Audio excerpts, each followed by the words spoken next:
ఈరోజు ఇక్కడ ఆకువీడు గ్రామంలో జరిగిన ఒక 8 సంవత్సరాల మైనర్ బాలిక మీద జరిగిన అత్యాచారం ఏదైతే ఉందో ఆ సంఘటన తెలుసుకుని మేము వైసీపీ నాయకులం అందరం కూడా ఇక్కడికి రావడం జరిగిందండి.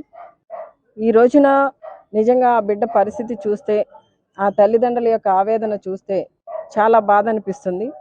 అంటే ఇంత చిన్న పసికందులను కూడా వదిలిపెట్టకుండా ఇంత దుర్మార్గంగా ప్రవర్తిస్తున్న వాళ్ళ మీద ఖచ్చితంగా కఠిన చర్యలు ఉండాలి. మరి ఈ రోజున వాళ్ళంతా కూడా అంటే వాళ్ళ ఆవేదన నిజంగా మేము వింటున్నప్పుడు వింటున్న మాకే చాలా బాధ కలిగింది.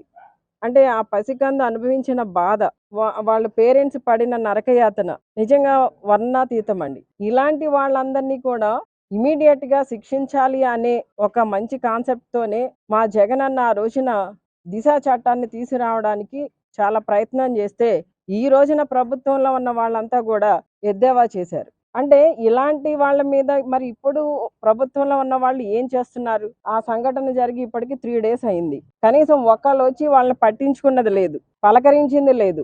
అంటే ఈ రోజున వాళ్ళు ఎంతసేపు కూడా ఒక డైవర్షన్ పాలిటిక్స్ తీసుకొస్తూ ఇక్కడ ఎవరైతే బాధితులుగా ఉన్నారో వాళ్ళని పట్టించుకోవడం మానేసి, ఇంకా వాళ్ళకి ఈ కేసుని డైవర్ట్ చేయడం కోసం వాళ్ళ అధికారాన్ని ఉపయోగించి అక్కడ డాక్టర్ మీద కానీ, ఇక్కడ పోలీస్ శాఖ మీద కానీ ప్రెజర్స్ తీసుకురావడం జరిగింది. అంటే ఈ రోజున పరిస్థితులు ఎలా ఉన్నాయంటే ఎక్కడ సామాన్యుడికి న్యాయం అనేది జరిగే పరిస్థితి లేదు. ఈ రోజున మేము వైసీపీ నాయకులం అందరం ఇక్కడ వచ్చి మేము డిమాండ్ చేసేది ఏంటంటే ప్రభుత్వమే చదివించాలి. అట్లానే వాళ్ళ కుటుంబం పేదరికంతో ఉంది కాబట్టి ఒక ఇంటి స్థలాన్ని ఇవ్వాలి. అలానే ప్రభుత్వం నుండి కాంపన్సేషన్ ఇవ్వాలి ఖచ్చితంగా ఈ ఫోక్సో కేసులో. ఆ ఫోక్సో కేసులో వాళ్ళకి రావాల్సిన కాంపన్సేషన్ కూడా సత్వరమే వాళ్ళకి అందించాలి. అలానే ఎవరైతే నిందితుడు ఉన్నాడో అతన్ని కఠినంగా శిక్షించాలి.